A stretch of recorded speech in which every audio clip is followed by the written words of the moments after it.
কি অবস্থা, ও রোজ এখানে খেতে আসে, মানে প্রথমে আসতো না, অসুস্থ অবস্থা এসছে, তারপর এই যে দেখি এখানে ওর ঘা হয়ে কি অবস্থা।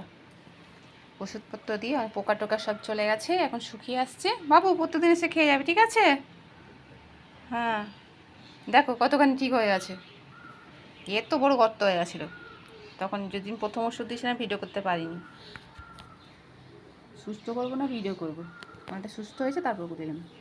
না ঠিক আছে ঠিক আছে বাবু, ভয় নেই, খাও খাও তুমি খাও বাবু, খাও বাবা, খা খাও, খাও খাও খাওয়া যাচ্ছি, খাও। এটাও খুব প্রিয়। ও এই নাও, এটা খাওয়ার পর জল খেতে হবে কিন্তু। ওই দেখো জল আছে, জল খেয়ে তারপর যাবে, ঠিক আছে? খাও খাও। হুম, কেনা সব কেনা, তাই ওষুধ দিয়ে দিচ্ছি।